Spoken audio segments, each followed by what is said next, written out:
صلاة وصيام وكذلك فرح وسرور والمتدين من تلقاه مبتسما حلوا كالنور. السلام عليكم ورحمة الله. بسم الله الرحمن الرحيم. الحمد لله رب العالمين. الصلاة والسلام على رسوله الأمين وعلى آله وصحبه أجمعين أما بعد. ഏറെ ബഹുമാനമുള്ള സഹോദരന്മാരെ, സഹോദരിമാരെ, സഹപ്രവർത്തകരെ, ജുസ് 25 സംഗ്രഹമാണ് നിങ്ങളുടെ മുന്നിൽ അവതരിപ്പിക്കേണ്ടത്. ഈ സൂറത്തു ഹാമീം സജ്ദയിലെ 47 മുതൽ സൂറത്തു ജാസിയയിലെ 32 ആയത്തുകൾ ഉൾപ്പെടെയുള്ള വചനങ്ങളാണ് നമ്മുടെ ഈ ഒരു ജുസിൽ വരുന്നത്. ഹാമീം സജ്ദ, സൂറ ഷൂറ, സുഹ്റുഫ്, ദുഖാൻ, ജാസിയ, ഇത്രയും ആയത്തുകൾ, ഇത്രയും സൂറകൾ, അതിൽ ചിലത് ചെറിയ ഭാഗങ്ങളും ബാക്കി പൂർണ്ണമായിട്ടും വരുന്ന രൂപത്തിലാണ് ഈ ജുസ് ക്രമീകരിക്കപ്പെട്ടിരിക്കുന്നത്. സൂറത്തു ഹാമീം സജ്ദക്ക് മറ്റൊരു പേരുണ്ട്, നമുക്കെല്ലാവർക്കും അറിയാം, സൂറ ഫുസ്സിലത്ത് എന്നാണ്. അതിൽ 54 വചനങ്ങളാണ് ഉള്ളത്. ഇതിൽ ഹാമീം സജ്ദയിലെ 47, 48 വചനങ്ങളിൽ നിന്നാണ് നമ്മൾ ആരംഭിക്കുന്നത്. അതിലേറ്റവും പ്രധാനപ്പെട്ട ഒരു ഭാഗം അള്ളാഹുവിൻ്റെ അറിവോടുകൂടി മാത്രമേ അന്ത്യസമയം ഉൾപ്പെടെ സംഭവിക്കുകയുള്ളൂ എന്ന് പറഞ്ഞിട്ടാണ് ആ ഭാഗം തുടങ്ങുന്നത്. എന്ന് പറഞ്ഞാൽ ഈ പ്രപഞ്ചത്തിൽ എന്തൊരു കാര്യം നടക്കുമ്പോഴും അവിടെ സൃഷ്ടാവിൻ്റെ അറിവില്ലാതെ ഒരു കാര്യവും നടക്കുകയില്ല എന്ന് സൂചിപ്പിച്ചുകൊണ്ടാണ് ആ ഭാഗം ആരംഭിക്കുന്നത്. 49, 50 വചനങ്ങൾ നന്മയും തിന്മയും അനുഭവിക്കുമ്പോൾ മനുഷ്യൻ്റെ ഒരു സമീപന രീതിയുണ്ട്. ഈ സംസാരിക്കുന്ന എനിക്കൊരു നന്മ ലഭിക്കുമ്പോൾ എൻ്റെ സമീപനം, തിന്മ ലഭിക്കുന്ന സന്ദർഭത്തിലുള്ള എൻ്റെ സമീപന രീതി, നന്മ ലഭിക്കുമ്പോൾ ദൈവം എന്നെ ആദരിച്ചു എന്നൊരു തോന്നൽ, തിന്മ ലഭിക്കുന്ന സന്ദർഭത്തിൽ വളരെ നിരാശനായിക്കൊണ്ട് അവൻ്റെ ജീവിതം മുന്നോട്ട് നയിക്കുന്ന ഒരു സമീപന രീതി പലപ്പോഴും ഉണ്ടാവാറുണ്ട്. അതാണ് അവിടെ പരാമർശിച്ചു പോകുന്ന ഒരു ഭാഗം. അതിൽ 41 മുതൽ 53 വചനങ്ങൾ പറയുന്നത് ദൃഷ്ടാന്തങ്ങളിലൂടെ നമ്മൾ നാഥനെ കണ്ടെത്തണം എന്നാണ്. ഇൻഷാ അല്ലാഹ് ഞാൻ ഒരു 4-5 ആയത്തുകൾ മാത്രം എടുത്തിട്ട് അവസാനം ഇതിൻ്റെ ഒരു സംക്ഷിപ്ത രൂപം ഞാൻ പറയുന്നുണ്ട്. അവിടെ ഈ ആയത്ത് വരുന്നുണ്ട്, സൃഷ്ടാവായ നാഥനെ നമുക്ക് കണ്ടെത്തണമെങ്കിൽ നമ്മളിലേക്ക് തന്നെ നോക്കിയാൽ മതി. അതേപോലെ തന്നെ പ്രപഞ്ചത്തിലേക്ക് നമ്മളൊന്ന് കണ്ണോടിക്കുകയാണെങ്കിൽ സൃഷ്ടാവായ നാഥൻ നമുക്ക് നൽകിയിരിക്കുന്ന അനുഗ്രഹങ്ങളുടെ വ്യാപ്തിയും ഈ സൃഷ്ടാവിൻ്റെ സാന്നിധ്യവും നമുക്ക് മനസ്സിലാവും എന്നാണ് ആ ആയത്തുകൾ നമ്മെ പഠിപ്പിക്കുന്നത്. പിന്നീട് നേരെ കിടക്കുക നമ്മൾ സൂറ അഷൂറയിലേക്കാണ്. അതിൽ 53 വചനങ്ങളാണുള്ളത്. മക്കയിലാണ് അവതരിപ്പിച്ചത്. അതിലെ 4-6 വചനങ്ങൾ അള്ളാഹുവിന് പുറമെ മറ്റു ശക്തികളിൽ നമുക്ക് അഭയം തേടാൻ പാടില്ല, അങ്ങനെ ഒരു മനുഷ്യൻ ജീവിക്കുമ്പോൾ അവൻ്റെ കർമ്മങ്ങൾ മുഴുവനും ബാത്തിലായി പോകുമെന്നും നമ്മൾ ചെയ്തിരിക്കുന്ന ഇബാദത്തുകൾ കൊണ്ട് പ്രത്യേകിച്ചൊരു ഫലമുണ്ടാവുകയില്ല എന്നും അത് പ്രവാചകനാണെങ്കിൽ പോലും ആ പ്രവാചകൻ്റെ കർമ്മങ്ങളടക്കം നിഷ്ഫലമായി പോകുമെന്നും മറ്റു ചില സൂക്തങ്ങളിൽ നമുക്കത് വായിച്ചെടുക്കാൻ കഴിയും. അതേപോലെ തന്നെ 8-ാമത്തെ വചനം ഒറ്റ സമുദായമാക്കാതിരിക്കുന്നതിൻ്റെ യുക്തി. അള്ളാഹു ഉദ്ദേശിച്ചിരുന്നുവെങ്കിൽ നമ്മളെല്ലാം തന്നെ ഒറ്റ സമുദായമാക്കി മാറ്റുമായിരുന്നു. പക്ഷേ അതിൽ അള്ളാഹു അതിൻ്റെ ആ ഒരു യുക്തി വിശദീകരിക്കുന്നുണ്ട്. പിന്നെ 16-ാമത്തത് ഭക്ഷണത്തിൽ വിശാലതയും കുടുസതയും നൽകുന്നതിലെ യുക്തി എന്ന് പറഞ്ഞാൽ ചില ആളുകൾക്ക് ഭക്ഷണം, നമുക്കറിയാം ഈ ലോകത്ത് ജീവിക്കുന്ന മനുഷ്യന്മാർ സുഭിക്ഷമായിട്ട് ഭക്ഷണം കഴിക്കാൻ സൗകര്യമുള്ള ഒരുപാട് ആൾക്കാരുണ്ട്. എന്നാൽ ഭക്ഷണത്തിൽ ഇടുക്കമുണ്ട്. നിങ്ങൾ ഞാനുമൊക്കെ ഓരോ ഭക്ഷണത്തളികൻ്റെ മുമ്പിൽ ഇരുന്ന് എഴുന്നേൽക്കുമ്പോൾ 100 വട്ടം അൽഹംദുലില്ലാ എന്ന് പറയേണ്ടി വരും. അതേ സന്ദർഭത്തിൽ തന്നെ നമ്മൾ ഒരുപാട് ആളുകളുമായിട്ട് കൂടുതൽ അടുത്തിടപഴകുമ്പോൾ നമുക്കറിയാം ഒരു നേരത്തെ ഭക്ഷണത്തിന് വേണ്ടി പ്രയാസപ്പെടുന്ന ആളുകൾ. അപ്പോൾ സ്വാഭാവികമായിട്ടും പല ആളും സംസാരിക്കാറുള്ളത് പടച്ചവൻ കാരുണ്യമില്ലാത്തവനാണ് എന്ന് പറയാറുണ്ട്. പക്ഷേ ഈ വിശുദ്ധ ഖുർആനിലെ ഈ ഒരു 16-ാമത്തെ ആയത്തിൻ്റെ വ്യാഖ്യാനം നിങ്ങൾ വിശദമായിട്ട് വായിക്കുമ്പോൾ നമുക്ക് മനസ്സിലാകും അതിലെന്താണ് അള്ളാഹു ഉദ്ദേശിച്ചത് നമുക്ക് മനസ്സിലാക്കാൻ കഴിയും. പിന്നെ 13-14 വചനം ഇഖാമത്തുദ്ദീൻ എന്ത് എന്നുള്ളതാണ്. പിന്നീട് 20 പരലോക വിജയം ആർക്കാണ്, 23 പ്രതിഫലം ആഗ്രഹിക്കാതെ പ്രബോധനം നടത്തണം. പ്രബോധന പ്രവർത്തനങ്ങളിൽ ഏർപ്പെടുമ്പം സ്വാഭാവികമായിട്ട് നമ്മുടെ പോക്കറ്റുകളിൽ നിന്ന് പണം പോകാൻ സാധ്യതയുണ്ട്. നമുക്കങ്ങനെ ഒരു പ്രബോധന മേഖലയിൽ നമ്മൾ ഇടപെടുമ്പോൾ നമ്മുടെ പോക്കറ്റ് നിറഞ്ഞിട്ടില്ല എങ്കിലും പടച്ചവൻ്റെ പ്രതിഫലം ആഗ്രഹിച്ചുകൊണ്ട് പ്രബോധന പ്രവർത്തനം നടത്തണം എന്ന് വിശദീകരിക്കുന്നു. 25-26 തൗബയുടെ ഗൗരവം, 28-29 റഹ്മത്തിൻ്റെ മഴ, മനുഷ്യന്മാർ നിരാശരായിരിക്കുമ്പോൾ റഹ്മത്തിൻ്റെ മഴ വർഷിച്ചുകൊണ്ട് അള്ളാഹുവിൻ്റെ സഹായമുണ്ടായി എന്ന് വിശദീകരിക്കുന്നു. തുടർന്ന് 30 മനുഷ്യകരങ്ങൾ പ്രവർത്തിച്ചതിൻ്റെ ആപത്ത് ഈ ദുനിയാവിൽ നമുക്കെല്ലാവർക്കും അറിയാം. ഒരുപാട് പ്രതിസന്ധികൾ നമുക്ക് നേരിടേണ്ടി വന്ന സാഹചര്യം ഉണ്ടായത് മനുഷ്യന്മാരുടെ കരങ്ങൾ പ്രവർത്തിച്ചത്. അത് മറ്റൊരു സ്ഥലത്ത് നമുക്ക് എല്ലാവർക്കും കാണാതെ അറിയാം. ലഹറൽ ഫസാദു ഫിൽ ബർരി വൽ ബഹർ എന്ന് പറഞ്ഞ് ഖുർആൻ വിശദീകരിക്കുന്ന ഒരു ഭാഗമുണ്ട്. എന്തൊരു പ്രതിസന്ധി ഇവിടെ ഉണ്ടാവുകയാണെങ്കിലും മനുഷ്യൻ്റെ കരം അതിൽ പ്രവർത്തിച്ചിട്ടുണ്ട്. ഡൽഹിയിലെ പുകയുമായി ബന്ധപ്പെട്ട പഠനം നമുക്ക് എല്ലാവർക്കും അറിയാം. ആ പുക അവിടെ ഉണ്ടാവാനുള്ള കാരണങ്ങളെ സംബന്ധിച്ചുള്ള പഠനങ്ങളും വന്നു. മനുഷ്യന്മാരുടെ കരങ്ങൾ അവിടെ പ്രവർത്തിക്കുന്നു. ജപ്പാനിൽ ഉണ്ടായിരിക്കുന്ന സുനാമിക്ക് കാരണമായിരിക്കുന്ന പ്രധാനപ്പെട്ട കാരണങ്ങളെ സംബന്ധിച്ച് വിശദീകരിക്കപ്പെട്ടിട്ടുണ്ട്. അവിടെയുള്ള കണ്ടൽക്കാടുകൾ മുഴുവൻ മനുഷ്യന്മാർ നശിപ്പിച്ചതിനെപ്പറ്റി സംബന്ധിച്ച പഠനങ്ങൾ വന്നിട്ടുണ്ട്. മനുഷ്യൻ്റെ കരങ്ങൾ പ്രവർത്തിക്കുമ്പോൾ സ്വാഭാവികമായിട്ടും ആ ഒരു വിഷയം വരും എന്ന് പറയുന്നു. പിന്നെ യഥാർത്ഥ വിശ്വാസിയുടെ സദ്ഗുണം വിശദീകരിക്കുന്നു. പരലോകത്തിന് വേണ്ടി ഒരുങ്ങാൻ പറയുന്നു 47-ാമത്തെ ആയത്തിൽ. പിന്നെ 49-ാമത്തെ ആയത്തിൽ ഇൻഷാ അല്ലാഹ് ഞാൻ വിശദീകരിക്കുന്നുണ്ട്.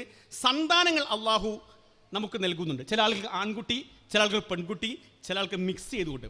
ചില ആളുകളെ അള്ളാഹു സഹോദരിമാരെ പ്രസവിക്കാത്തവരാക്കി മാറ്റുന്നു എന്ന പരാമർശമുള്ള ഒരു ഭാഗം വരുന്ന ഇൻഷാ അല്ലാഹ് ഞാൻ പിന്നീട് വിശദീകരിക്കുന്നുണ്ട്. 52-ാമത്തെ ആയത്ത് നുബുവത്തിന് മുമ്പുള്ള പ്രവാചകൻ അദ്ദേഹത്തിന് വേദഗ്രന്ഥം എന്ത്, ഈമാൻ എന്ത് എന്ന് അറിയാത്ത ഒരു സാഹചര്യത്തിൽ അദ്ദേഹത്തിൻ്റെ ആ പ്രവാചകത്വം കിട്ടി എന്ന് പറയുന്ന ഒരു ഭാഗമാണ് 52-ാമത്തെ ഒരു ഭാഗത്ത് വരുന്നത്. ഇനി സൂറത്തു സുഹ്റുഫ് വചനങ്ങൾ 89 മക്കയിലാണ് അത് അവതരിപ്പിച്ചത്. അതിൽ 1 മുതൽ 5 വരെ വേദം നൽകി അനുഗ്രഹിച്ചു. നമുക്ക് വേദം നൽകി അനുഗ്രഹിച്ചു.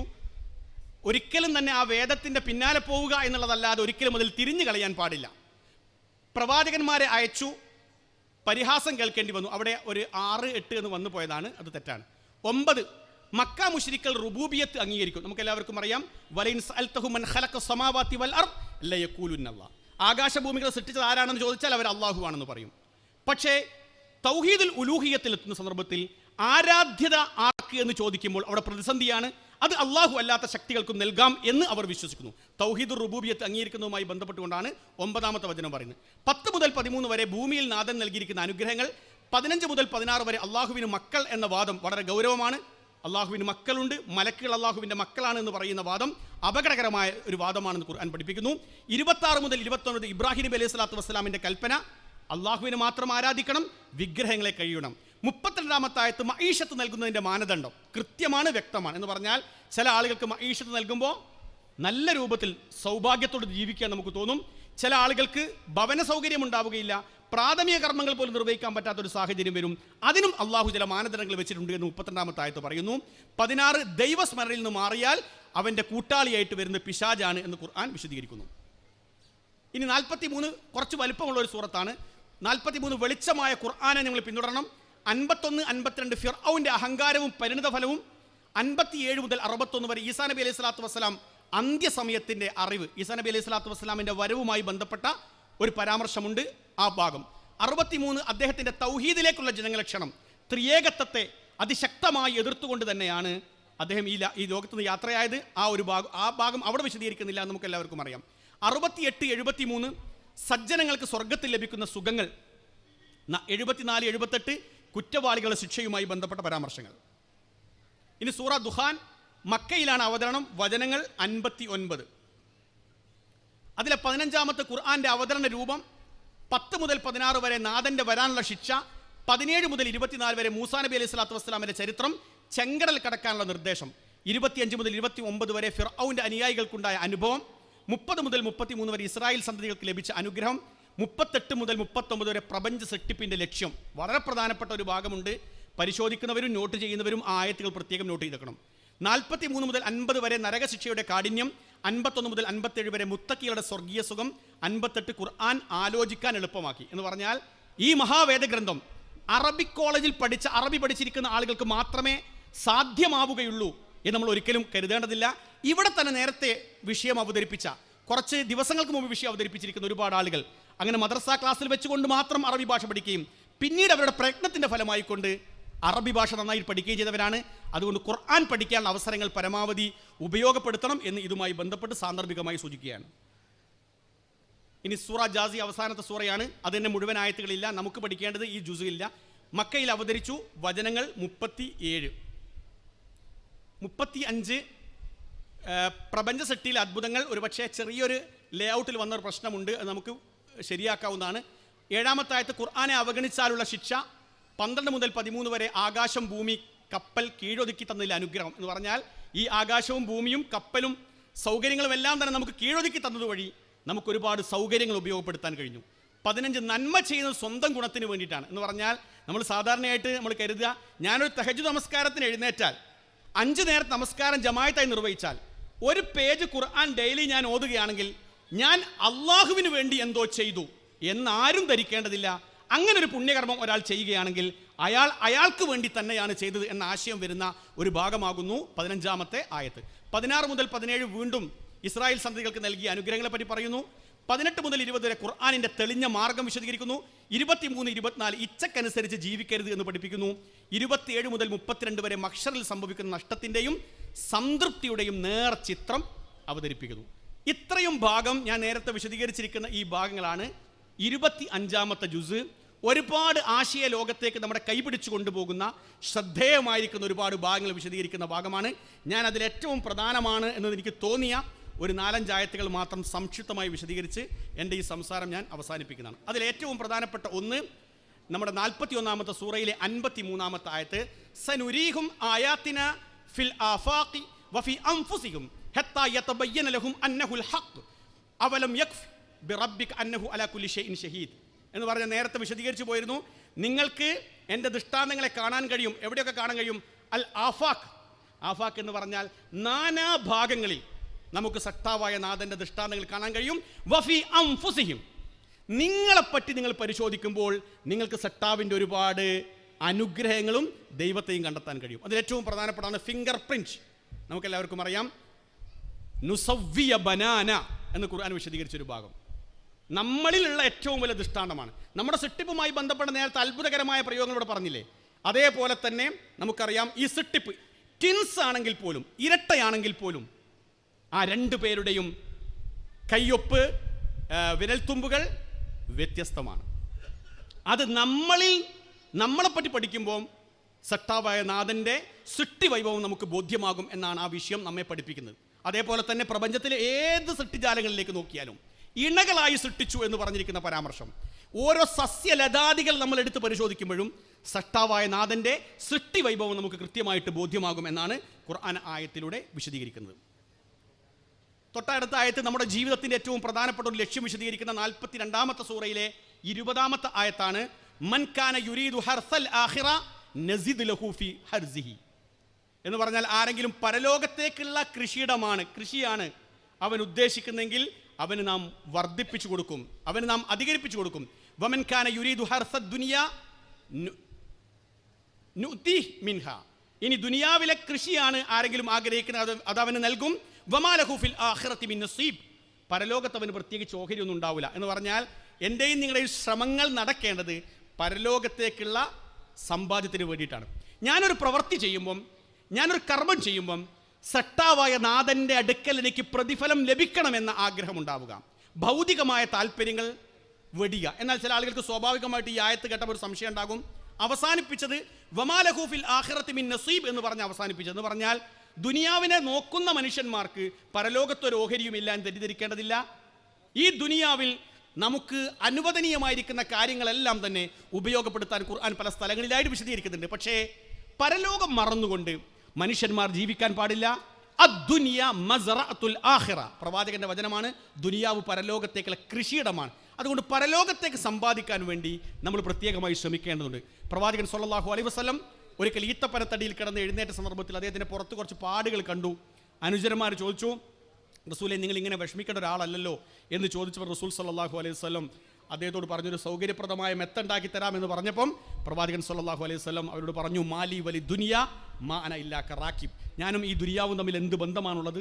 ഞാനൊരു യാത്രക്കാരനെ പോലെ മാത്രമാണ്. എന്ന് പറഞ്ഞാൽ ഇന്ന് രാത്രിയുള്ള ഞാനും നിങ്ങളും നാളെയില്ല, ഇന്ന് രാത്രിയുള്ള നിങ്ങളും ഞാനും നാളെയില്ല, ഈ നിമിഷത്തിലുള്ള ഞാൻ നാളെയില്ല.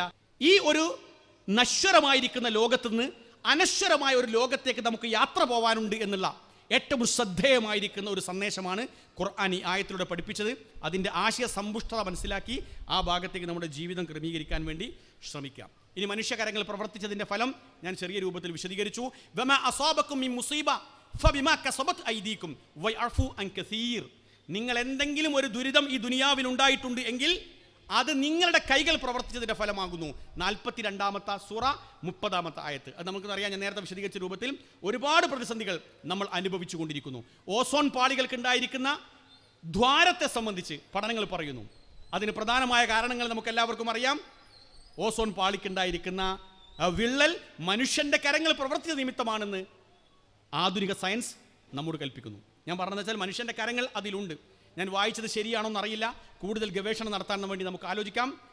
എയ്ഡ്സ് ഏറ്റവും പ്രധാനപ്പെട്ട കാരണം പറഞ്ഞത് ആഫ്രിക്കൻ വനാന്തരത്തിലെ ഗ്രീൻ മങ്കീസ് എന്ന് പറഞ്ഞിരിക്കുന്ന ആൾക്കുരങ്ങുമായിട്ട് മനുഷ്യൻ നടത്തിയിരിക്കുന്ന ലൈംഗിക വീഴ്ച എയ്ഡ്സിന് തുടക്കമായി എന്ന് വായിക്കാൻ കഴിഞ്ഞു. കൂടുതൽ പഠനം ആവശ്യമുള്ളൊരു ഏരിയയാണ് എന്ന് പറഞ്ഞാൽ വലാ തഖ്റബു സിന, നിങ്ങൾ വ്യഭിചാരത്തോട് അടുക്കരുത് എന്നുള്ള ഭാഗം മനുഷ്യൻ ഒഴിവാക്കി. മനുഷ്യൻ്റെതായ പ്രവർത്തനങ്ങൾ വന്നപ്പോൾ ഇവിടെ എയ്ഡ്സ് എന്ന് പറഞ്ഞിരിക്കുന്ന മഹാമാരി ഉണ്ടായി എന്ന് പഠനങ്ങൾ പറയുന്നു. കൂടുതൽ ഗവേഷണത്തിനും പഠനത്തിനും വേണ്ടി വിട്ടുതരികയാണ്. സന്താനങ്ങൾ നൽകുന്നില്ല മാനദണ്ഡം. ഞാൻ നേരത്തെ പറഞ്ഞിരുന്നു, ലില്ലാഹി മുൽക്കു സമാവാതി വൽ അർദ്, ആകാശഭൂമികളുടെ ആധിപത്യം അല്ലാഹുവിനാകുന്നു. യഖ്ലുഖു മാ യശാ, അവൻ ഉദ്ദേശിക്കുന്ന രൂപത്തിൽ അവൻ സൃഷ്ടിക്കുന്നു. യഹബു ലിമൻ യശാ ഇനാസൻ, അവൻ ഉദ്ദേശിക്കുന്ന ആളുകൾക്ക് അവൻ പെൺകുട്ടികളെ നൽകുന്നു. വയഹബു ലിമൻ യശാഉ ദുകൂർ, അവൻ ഉദ്ദേശിക്കുന്ന ആളുകൾക്ക് അവൻ ആൺകുട്ടികളെയും നൽകുന്നു.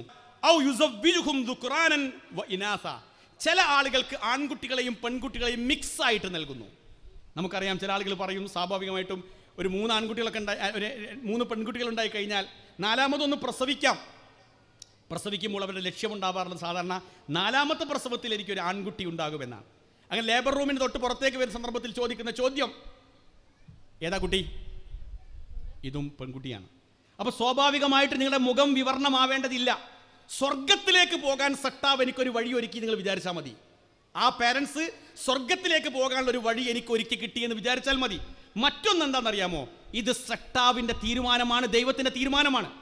എന്നെ സംബന്ധിച്ചിടത്തോളം ഇതിലൊന്നുമില്ല. സന്തോഷപൂർവ്വം കൈനീട്ടി സ്വീകരിക്കുക. കാരണം എന്താ? അള്ളാഹു ഉദ്ദേശിക്കുന്നവർക്ക് മാത്രമേ ആൺകുട്ടികളെ, അള്ളാഹു ഉദ്ദേശിക്കുന്നവർക്ക് മാത്രം പെൺകുട്ടികളെ ചില സന്ദർഭത്തിൽ ബിക്സ് ആയിട്ട് നൽകുമെന്ന് വിശുദ്ധ ഖുർആൻ 42-ാമത്തെ സൂറയിലെ 49-ാമത്തെ ആയത്തിലൂടെ നമ്മെ പഠിപ്പിക്കുന്നു. ഇനി അവസാനം അതുകൂടി പറഞ്ഞ് അവസാനിപ്പിക്കാം. വിശുദ്ധ ഖുർആൻ 43-ാമത്തെ സൂറയിലെ 36-ാമത്തെ ആയത്ത് നമ്മുടെ ഈ ജുസിൽ വരുന്നതാണ്.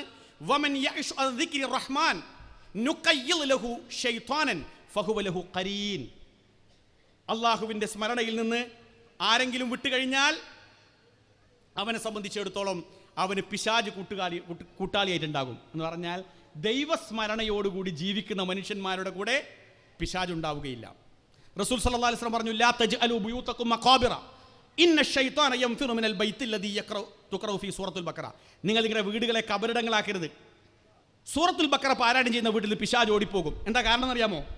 പിശാച് ഓടിപ്പോകാനുള്ള കാരണം വിശുദ്ധ വേദഗ്രന്ഥമായ ഖുർആനിൻ്റെ പാരായണം എൻ്റെ വീട്ടിൽ നടക്കുമ്പോൾ ആ വീട്ടിൽ ശാശ്വതമായ സമാധാനം ഉണ്ടാകുന്നു. ഞാൻ വാഹനത്തിൽ കയറുമ്പോൾ സുബ്ഹാനല്ലദീ സഖറ ലനാ ഹാദാ വമാ കുന്നാ ലഹു മുഖ്രിനീൻ എന്ന് ഞാൻ പ്രാർത്ഥിച്ച് വണ്ടിയിൽ കയറുമ്പോൾ പിശാച് എൻ്റെ കൂടെ ഇല്ലാതിരിക്കുന്നു. എന്നാൽ നിങ്ങൾ ഞാനും വാഹനപ്പുറത്ത് യാത്ര ചെയ്യുമ്പോൾ ആ സട്ടാവിനെ ഓർമ്മിക്കാത്ത രൂപത്തിലാണ് വാഹനത്തിൽ പോയതെങ്കിൽ എൻ്റെ കണ്ണുകൊണ്ട്, എൻ്റെ ചിന്താലോകം കൊണ്ട് എനിക്കൊരുപാട് തിന്മയിലേക്ക് പോകാൻ സാധ്യതയുണ്ട്. കാരണം എന്താ അറിയാമോ? എൻ്റെ കൂടെ ഫുള്ളി പിശാചാണ്. ഭക്ഷണം കഴിക്കാനിരിക്കുന്ന സന്ദർഭത്തിൽ ബിസ്മില്ലാഹിർ റഹ്മാനിർ റഹീം എന്ന് പറഞ്ഞ് ഞാൻ ആരംഭിക്കുമ്പോൾ എൻ്റെ സട്ടാവായ നാഥൻ എൻ്റെ കൂടെയുണ്ട്. പിശാചിൽ നിന്ന് എനിക്ക് രക്ഷയുണ്ടാകുന്നു. മറ്റ് ചിന്തകൾ വരാത്ത രൂപത്തിൽ അള്ളാഹുവിനെ അനുസ്മരിച്ചുകൊണ്ട് എനിക്ക് ഭക്ഷണം കഴിക്കാൻ കഴിയുന്നു. അങ്ങനെ എല്ലാ മേഖലകളിലും സട്ടാവിനെ സംബന്ധിച്ചുള്ള ഓർമ്മ നമുക്ക് സമാധാനവും ശാന്തിയും നൽകുന്നു. അലാ ബിദിക്രില്ലാ തത്മഇന്നുൽ ഖുലൂബ്, മനുഷ്യൻ്റെ മനസ്സ് സമാധാനമടയുന്നത് ദൈവസ്മരണയിലൂടെ മാത്രമാണ്. അതിലേറ്റവും പ്രധാനപ്പെട്ട ദൈവസ്മരണ ഖുർആൻ്റെ പാരായണം അത്രേ. ഞാൻ ആയത്ത് ഇവിടെ സ്ലൈഡിൽ വന്നിട്ടില്ല. സൂറത്തു ത്വാഹയിലെ ഒരു ആയത്ത്, വമൻ അഅറള അൻ ദിക്രി ഫഇന്ന ലഹു മഈശതൻ ലങ്ക, എൻ്റെ സ്മരണയെ വിട്ടുകൊണ്ട് ആരെങ്കിലും തിരിഞ്ഞു കളഞ്ഞാൽ അവന് കുടുസായ ജീവിതമുണ്ട്. അവിടെ പണ്ഡിത ലോകം വിശദീകരിക്കണം. അവിടെ ദിക്ർ എന്ന് പറഞ്ഞാൽ, വമൻ അഅറള അൻ ദിക്രി എന്ന് പറഞ്ഞാൽ അദ്ദിക്റു അൽ ഖുർആൻ, ഖുർആനാണ് അത്രേ. അപ്പോൾ വിശുദ്ധ വേദഗ്രന്ഥമായ ഖുർആനിൻ്റെ പാരായണം, അതിൻ്റെ പഠനം, അതിനെ സംബന്ധിച്ചുള്ള ആലോചന എൻ്റെ ജീവിതത്തിൽ ഒരുപാട് മാറ്റങ്ങൾ ഉണ്ടാകുന്നു. സട്ടാവായ നാഥനിൽ സമാധാനത്തോടുകൂടി നമുക്ക് ജീവിച്ച് മുന്നോട്ട് പോകാൻ കഴിയുന്നു. അവസാനം 45-ാമത്തെ സൂറയിലെ 20-ാമത്തെ ആയത്ത്, സൂറ ജാസിയയിലെ 20-ാമത്തെ ആയത്ത്, ഹാദാ ബസായിറുൽ ലിന്നാസ് വഹുദൻ വറഹ്മ ലിഖൗമി യൂഖിനൂൻ. ഈ മഹാവേദഗ്രന്ഥം ഉൾക്കാഴ്ച നൽകുന്ന തെളിവുകളോടുകൂടിയുള്ള ഒരു മഹാവേദഗ്രന്ഥമാകുന്നു.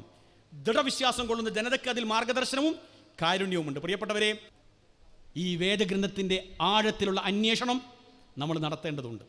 അതുകൊണ്ട് എൻ്റെ പ്രിയപ്പെട്ട സഹോദരി സഹോദരന്മാരോട് എനിക്ക് പറയാനുള്ളത്, ഈ മഹാവേദഗ്രന്ഥത്തിൻ്റെ ആശയ ലോകത്തേക്ക് കടന്നിറങ്ങാനും ആഴ്ന്നിറങ്ങാനും ആ കടലിൽ നിന്ന് മുത്തുകളും പവിഴങ്ങളും വാരിയെടുക്കാനും എല്ലാവരും ശ്രമിക്കണം. സർവശക്തനായ നാഥൻ നമ്മളെല്ലാവരെയും അനുഗ്രഹിക്കുമാറാവട്ടെ. നമ്മളിൽ നിന്ന് വന്നുപോയിരിക്കുന്ന പോരായ്മകൾ, പാളിച്ചകൾ അള്ളാഹു നമുക്ക് വിട്ടുപുറത്ത് മാപ്പാക്കി തരുമാറാവട്ടെ. നമ്മളിൽ രോഗികളായിരിക്കുന്ന ആൾക്കാർ അള്ളാഹു ഷിഫ നൽകി അനുഗ്രഹിക്കുമാറാവട്ടെ. മരണപ്പെട്ടു പോയിരിക്കുന്ന ആളുടെ കബറിടം അള്ളാഹു വിശാലമാക്കി അനുഗ്രഹിക്കട്ടെ. ആഖിറു ദഅ്വാനാ അൽഹംദുലില്ലാഹി റബ്ബിൽ ആലമീൻ. അസ്സലാമു അലൈക്കും വറഹ്മത്തുള്ളാഹി വബറകാതുഹു.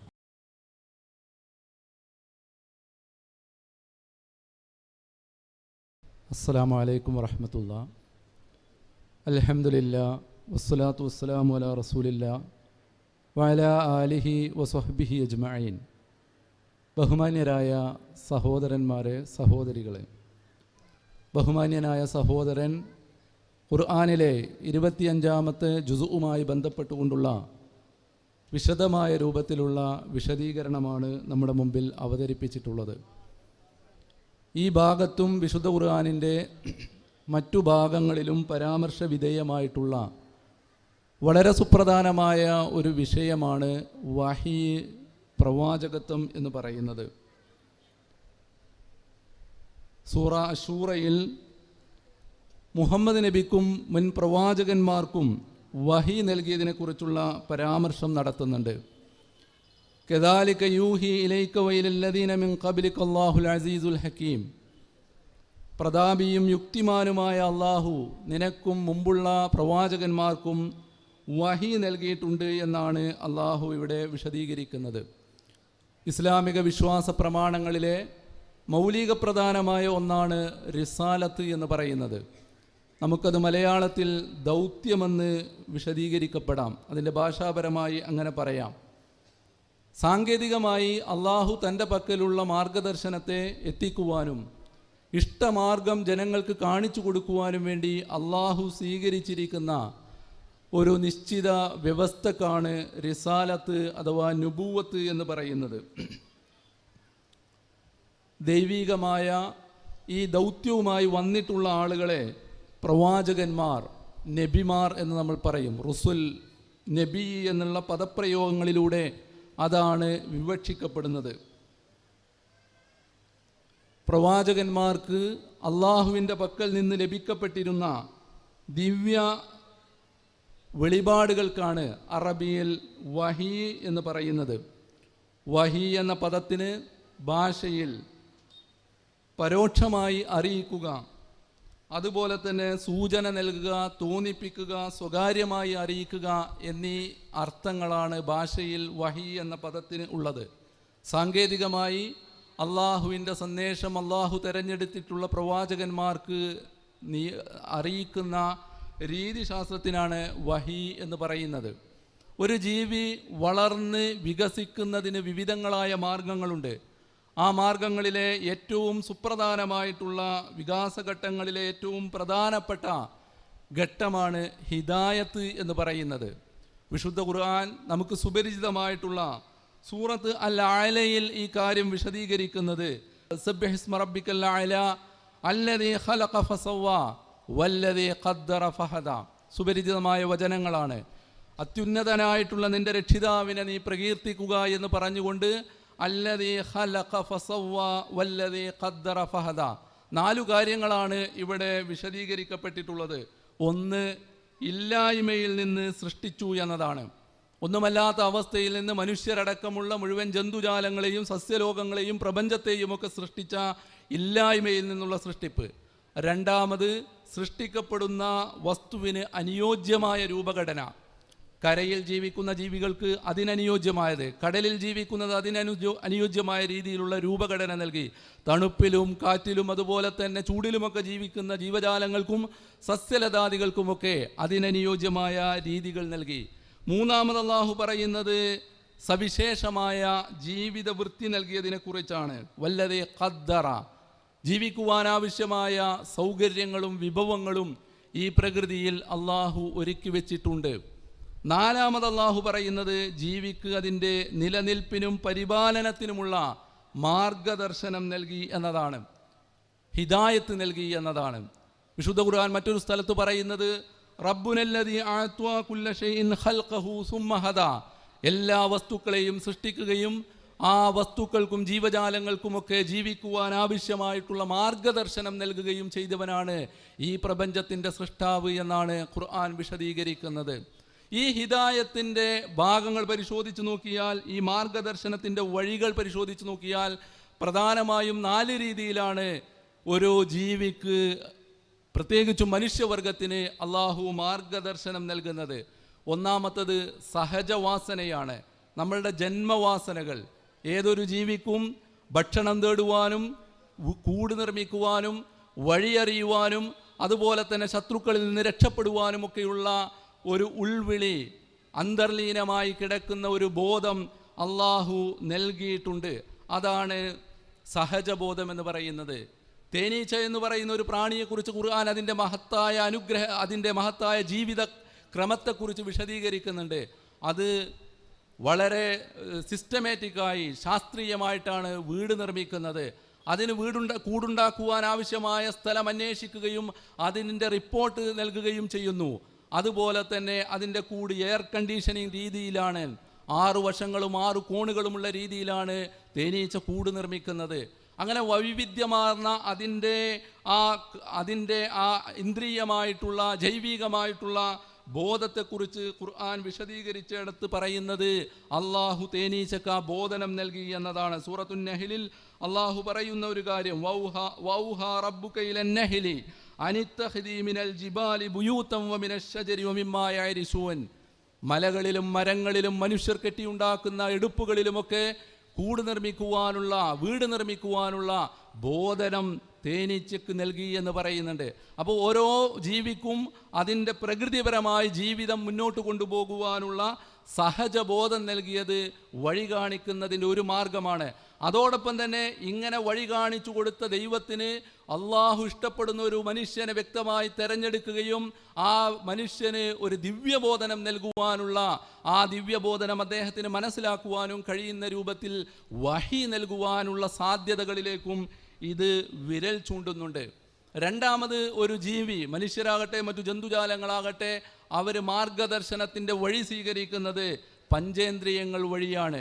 കണ്ടും കേട്ടും അതുപോലെ തന്നെ മണത്തും രുചിച്ചും സ്പർശിച്ചുമൊക്കെയാണ് നമ്മൾ കാര്യങ്ങൾ മനസ്സിലാക്കുന്നത്. പഞ്ചേന്ദ്രിയങ്ങൾ ഉപയോഗപ്പെടുത്തിക്കൊണ്ടാണ് നമ്മൾ കാര്യങ്ങൾ മനസ്സിലാക്കുന്നത്. ഒരു വേള മനുഷ്യവർഗത്തേക്കാൾ കാഴ്ചശക്തിയുള്ള, കേൾവി ശക്തിയുള്ള, പഞ്ചേന്ദ്രിയപരമായിട്ടുള്ള കഴിവുകളുള്ള ജീവജാലങ്ങളെ നമുക്ക് കാണുവാൻ കഴിയും. ഉറുമ്പിൻ്റെ ഘ്രാണശക്തിയും അതുപോലെ തന്നെ കഴുകൻ്റെയും പരുന്തിൻ്റെയും കാഴ്ചശക്തിയും നായയുടെ മണം പിടിക്കുവാനുള്ള കഴിവുമൊക്കെ നമ്മൾ പരിശോധിച്ച് നോക്കിയാൽ മനുഷ്യനെ കവച്ചു വെക്കുന്ന രൂപത്തിലുള്ള കഴിവുകളാണ് അള്ളാഹു നൽകിയിട്ടുള്ളത്. ഇതെല്ലാം നമ്മളെ ബോധ്യപ്പെടുത്തുന്ന ഒരു കാര്യം, അള്ളാഹു മനുഷ്യരടക്കമുള്ള ജന്തുജാലങ്ങൾക്ക് നൽകിയിട്ടുള്ള മാർഗദർശനത്തിൻ്റെ രണ്ടാമത്തെ ഒരു തലമാണ്. മൂന്നാമത്, ഈ ജന്തുജാലങ്ങൾക്കൊന്നുമില്ലാത്ത ഇന്ദ്രിയ ബോധമെന്ന് പറയുന്ന ബോധം, ഇന്ദ്രിയ ബോധമെന്ന് പറയുന്ന ബോധം രണ്ടാമത്തേത്, ഇന്ദ്രിയ ബോധമെന്ന് പറയുന്നത്. മൂന്നാമത്തേത് മനുഷ്യവർഗത്തിനുള്ള യുക്തിബോധമാണ്. കാര്യങ്ങൾ മനസ്സിലാക്കുവാനുള്ള, ചിന്തിക്കുവാനും ഗവേഷണം നടത്തുവാനും മനനം ചെയ്യുവാനും അങ്ങനെ കൂടുതൽ വികസിതമായ തലങ്ങളിലേക്ക് വളർന്നു വരുവാനുമുള്ള മനുഷ്യൻ്റെ കഴിവ്, ബുദ്ധിയാണ് അതിൻ്റെ മാനദണ്ഡമെന്ന് പറയുന്നത്. അത് ഇതര ജീവജാലങ്ങളിൽ നിന്ന് വ്യത്യസ്തമായി മനുഷ്യൻ്റെ മുമ്പിൽ അവൻ്റെ പുരോഗതിയുടെ, വളർച്ചയുടെ വാതായനങ്ങൾ അവൻ്റെ മുമ്പിൽ തുറന്നു വെക്കുന്നതും മറ്റു ജീവികളിൽ നിന്ന് മനുഷ്യനെ വ്യതിരിക്തമാക്കി നിർത്തുന്നതുമാണ്. ആ ബോധം, ബുദ്ധി എന്ന് പറയുന്ന യുക്തിബോധം മുഖേന അള്ളാഹു മനുഷ്യന് വഴി കാണുവാനുള്ള വഴികൾ കണ്ടെത്തിയിട്ടുണ്ട്. എന്നാൽ ഈ പറഞ്ഞിട്ടുള്ള എല്ലാ കാര്യത്തിനും ചില പരിമിതികളുണ്ട്. ചില കാര്യങ്ങളിൽ ചെന്ന് മുട്ടി നിൽക്കുന്ന അവസ്ഥ നമുക്ക് കാണുവാൻ കഴിയും. ഇവിടെയാണ് ഹിദായത്തിൻ്റെ നാലാമത്തെ ഏറ്റവും മർമ്മപ്രധാനമായ, നമ്മൾ വഹി എന്ന് പറയുന്ന ഇന്ദ്രിയാതീത ദർശനമെന്ന് പറയാവുന്ന വഹീനെ കുറിച്ചുള്ള പരാമർശം ഖുർആൻ നൽകുന്നത്.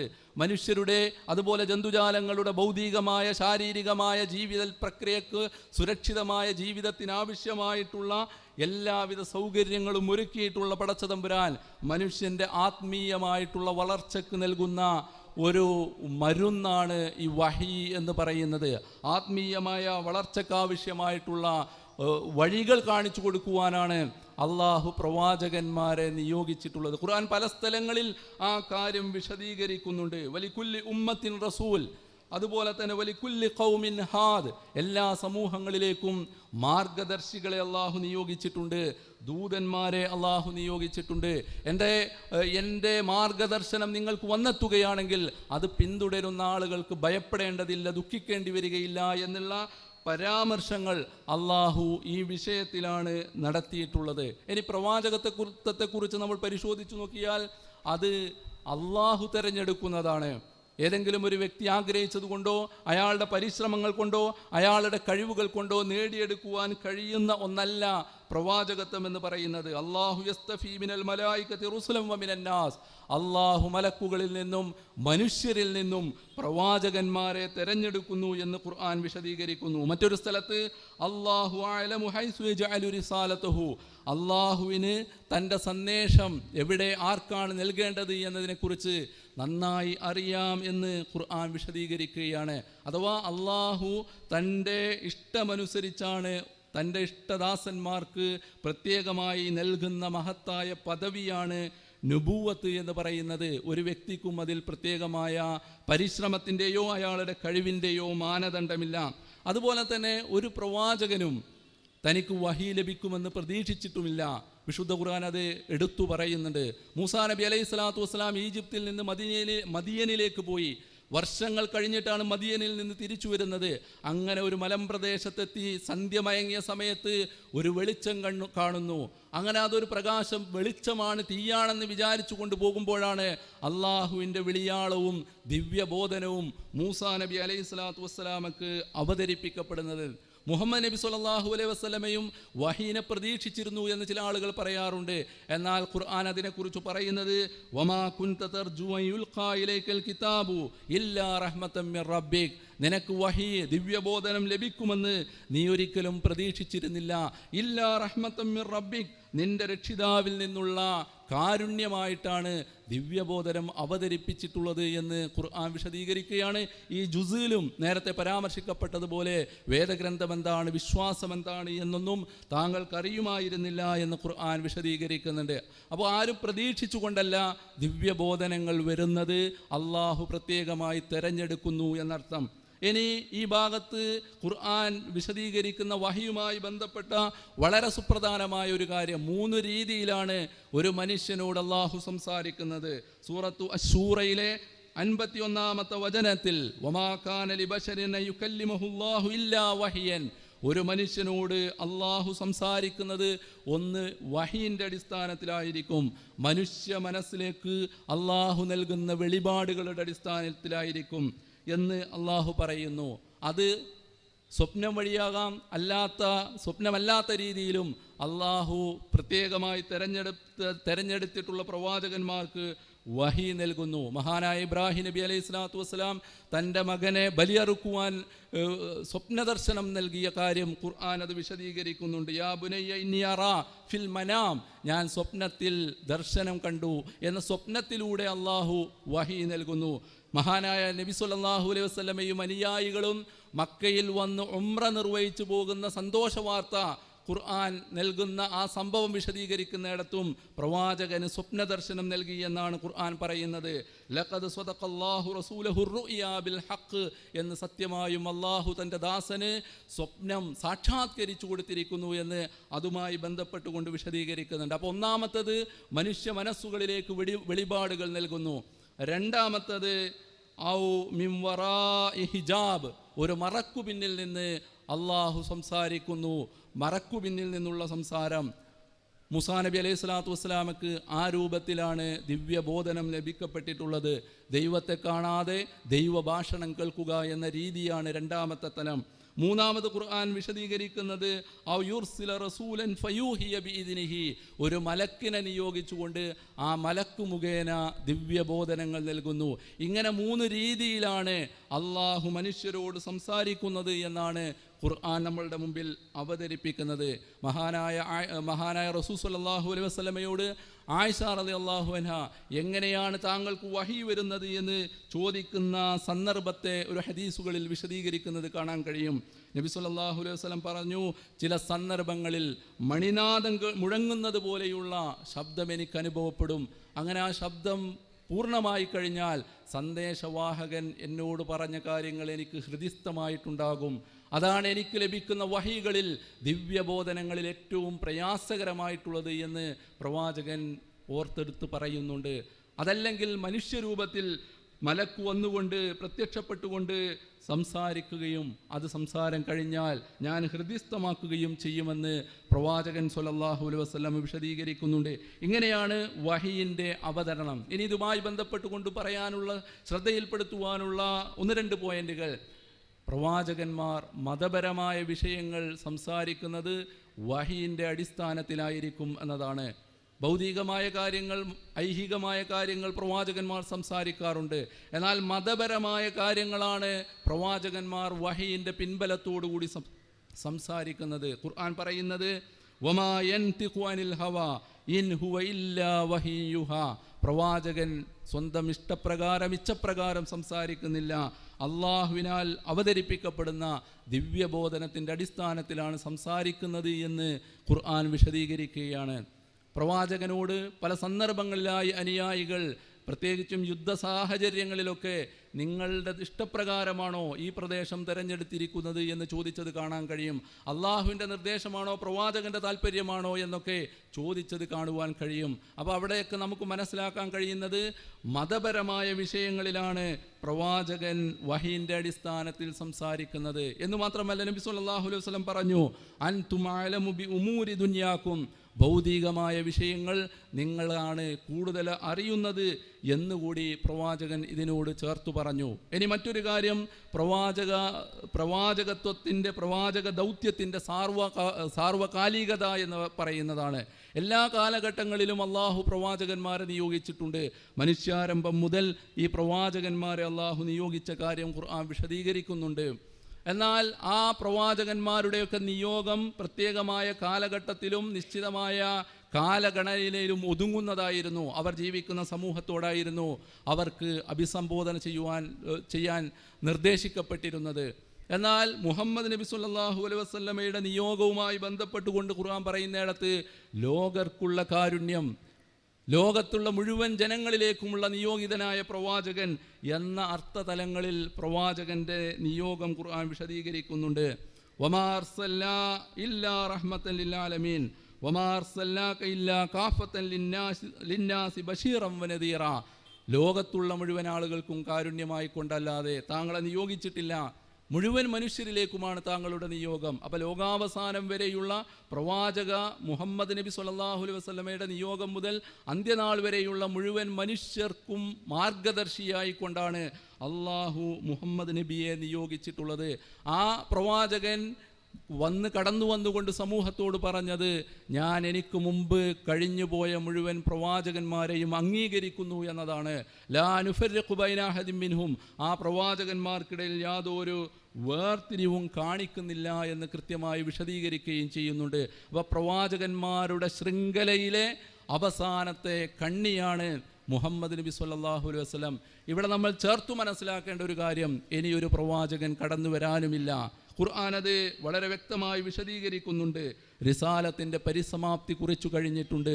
സൂറത്ത് അഹ്സാബിൽ അള്ളാഹു പറയുന്നത്, മാ കാന മുഹമ്മദുൻ നബാ അഹദിൻ മിർ റിജാലിക്കും വലാകിൻ റസൂലല്ലാഹി വഖാതമൻ നബിയീൻ. മുഹമ്മദ് നിങ്ങളിൽ ഒരു പുരുഷൻ്റെയും പിതാവല്ല എന്ന് പറഞ്ഞിട്ട് അള്ളാഹു പ്രവാചകത്വത്തിൻ്റെ പരിസമാപ്തി അവസാനിപ്പിച്ചുകൊണ്ട് പറയുന്നത്, താങ്കൾ അള്ളാഹുവിൻ്റെ പ്രവാചകനും പ്രവാചകന്മാരുടെ അവസാനത്തെ വ്യക്തിത്വവുമാകുന്നു എന്ന് ഖുർആൻ വിശദീകരിക്കുകയാണ്. അതുകൊണ്ട് ആ പ്രവാചകനെ അനുധാവനം ചെയ്യുകയും പ്രവാചകത്വം എന്ന് പറയുന്ന പ്രക്രിയക്ക് അവസാനം കുറിച്ചതുകൊണ്ട് മുഹമ്മദ് നബിയെ അംഗീകരിക്കുകയും അദ്ദേഹത്തെ പഠിക്കുകയും ചെയ്യുക എന്നത് ഓരോ മനുഷ്യരുടെയും ബാധ്യതയാണ് എന്നത് വഹിയുമായി ബന്ധപ്പെട്ടുകൊണ്ടുള്ള വിഷയം സംസാരിക്കുമ്പോൾ നമ്മൾ മനസ്സിലാക്കേണ്ടതാണ്. അതോടൊപ്പം തന്നെ പ്രവാചകത്വം അല്ലെങ്കിൽ വഹി എന്നൊക്കെ പറയുന്നത് മാനസികമായ വിഭ്രാന്തിയാണ് എന്ന് പറയുന്ന ആളുകളുണ്ട്. ഇതിപ്പോൾ ആർക്കും പറഞ്ഞുകൂടെ, ആർക്കും വാദിച്ചുകൂടെ എന്ന നിലക്ക് സംസാരിക്കുകയും അങ്ങനെ വിമർശിക്കുകയും ചെയ്യുന്ന ആളുകളുണ്ട്. പ്രവാചകന് ഹിസ്റ്റീരിയയാണ് എന്നും സ്കിസോഫ്രീനിയയാണ്, ഉന്മാദ രോഗമാണ് എന്നൊക്കെ പറഞ്ഞ് ഈ വഹീനെ തന്നെ നിഷേധിക്കുന്ന, അതിനെയൊക്കെ കൊച്ചാക്കുകയും അതിനെ എതിർക്കുകയും ചെയ്യുന്ന ആളുകളെയും നമുക്ക് കാണാൻ കഴിയും. യഥാർത്ഥത്തിൽ ലോകചരിത്രം പരിശോധിച്ചാൽ ഇത്തരത്തിലുള്ള മാനസികമായ വൈകല്യങ്ങൾ ബാധിച്ചിട്ടുള്ള രോഗികളായിട്ടുള്ള ഒരാളും തന്നെ അവർ സമൂഹത്തിന് ക്രിയാത്മകമായ രീതിയിൽ നേതൃത്വം നൽകുന്ന, വെളിച്ചം നൽകുന്ന ഒരു സന്ദേശവും ഇവിടെ കൊണ്ടുവന്നതായി കാണുവാൻ കഴിയുകയില്ല. സ്കിസോഫ്രീനിയ ബാധിച്ചിട്ടുള്ള ആളുകളുടെ രോഗലക്ഷണങ്ങൾ നമ്മൾ പരിശോധിച്ച് നോക്കിയാൽ അവർ ഏകാന്തത ഇഷ്ടപ്പെടുന്നു, സമൂഹത്തിൽ നിന്ന് ഉൾവലിയുന്ന സ്വഭാവമുള്ള ആളുകളാണ്, അതുപോലെ തന്നെ അന്തർമുഖത്വം അനുഭവപ്പെടുന്ന ആളുകളാണ്, വാക്കും പ്രവൃത്തിയുമൊക്കെ പരസ്പരം പൊരുത്തമില്ലാതെ വിരുദ്ധമായ ചേരികളിലൂടെ വിഹരിക്കപ്പെടുന്ന ആളുകളാണ് ഇങ്ങനെയുള്ള രോഗം ബാധിക്കുന്ന ആളുകൾ. എന്നാൽ മഹാനായ പ്രവാചകനെക്കുറിച്ച് ഇങ്ങനെ ആക്ഷേപിക്കപ്പെടുന്ന, ആരോപിക്കപ്പെടുന്ന ആളുകൾ, പ്രവാചകൻ സ്വല്ലല്ലാഹു അലൈഹി വസല്ലമയുടെ ജീവിതം പരിശോധിച്ച് നോക്കുക. തെളിഞ്ഞു നിൽക്കുന്ന, തേജസ്സോടുകൂടി ഓജസ്സോടുകൂടി നിൽക്കുന്ന ഒരു ജീവിത പ്രക്രിയയും മാതൃകാപരമായ ജീവിതവും പ്രവാചക ജീവിതത്തിൽ നമുക്ക് കാണുവാൻ കഴിയും. ഒരു വലിയ ജനസമൂഹത്തെ നയിച്ച പ്രവാചകനാണ്, നേതാവായി വിഹരിച്ച പ്രവാചകനാണ്, സമൂഹ മധ്യത്തിൽ ജീവിച്ച പ്രവാചകനാണ് മുഹമ്മദ് നബി. മാത്രമല്ല ഘോരമായ യുദ്ധസമയങ്ങളിലും പരീക്ഷണ ഘട്ടങ്ങളിലുമൊക്കെ സമചിത്തതയോടുകൂടി വളരെ ക്രിയാത്മകമായി മാതൃകാപരമായി ആ പ്രതിസന്ധി ഘട്ടങ്ങളെയൊക്കെ നേരിട്ടിട്ടുള്ള ഒരു ഉന്നതമായ വ്യക്തിത്വമായി മുഹമ്മദ് നബിയെ നമുക്ക് കാണുവാനും സാധിക്കും. അതുകൊണ്ട് തന്നെ ലോകത്തിൻ്റെ മുമ്പിൽ അൽ അമീൻ എന്ന പേരിനാൽ പ്രശംസിക്കപ്പെടുന്ന ഒരു വ്യക്തിത്വത്തെക്കുറിച്ച് അദ്ദേഹം രോഗിയാണ്, മനോരോഗിയാണ് എന്ന നിലക്ക് ചിത്രീകരിക്കുകയും വിമർശിക്കപ്പെടുന്നതും ഏറെ അപകടകരമായ ഒരു കാര്യമാണ് എന്നതുകൂടി നമ്മൾ ഇതിനോട് ചേർത്ത് മനസ്സിലാക്കേണ്ടതാണ്. കൂടുതൽ നമ്മളുടെ പഠനങ്ങൾക്ക് വിധേയമാകേണ്ട, വിശകലനങ്ങൾക്ക് വിധേയമാകേണ്ട ഒരു ഭാഗമാണ് വഹി, പ്രവാചകത്വം എന്ന് പറയുന്നത്. വിശുദ്ധ ഖുർആനിൻ്റെ പല അധ്യായങ്ങളിലും ഇതുമായി ബന്ധപ്പെട്ടിട്ടുള്ള പരാമർശങ്ങൾ നമുക്ക് കാണുവാൻ കഴിയും. ഈ വിഷയം കൂടുതൽ പഠിക്കുകയും വിശുദ്ധ ഖുർആനിൻ്റെ സത്യസന്ധതയും പ്രവാചകൻ്റെ സത്യസന്ധതയും ഒക്കെ മനസ്സിലാക്കി നമ്മുടെയൊക്കെ ജീവിതത്തിൽ പ്രവാചകൻ്റെയും വിശുദ്ധ ഖുർആനിൻ്റെയും സന്ദേശങ്ങൾ പകർത്തുവാനും പുലർത്തുവാനും മാതൃകായോഗ്യരായി ജീവിക്കുവാനും നമ്മളെല്ലാവരും ശ്രമിക്കേണ്ടതുണ്ട് എന്നോർമ്മപ്പെടുത്തിക്കൊണ്ട് അള്ളാഹു നമുക്ക് അതിന് തൗഫീഖ് നൽകട്ടെ എന്ന് പ്രാർത്ഥിച്ചുകൊണ്ട് നിർത്തുന്നു. വാഖിറു ദഅ്വാനാ അൽഹംദുലില്ലാഹി റബ്ബിൽ ആലമീൻ. അസ്സലാമു അലൈക്കും വറഹ്മത്തുള്ളാഹി.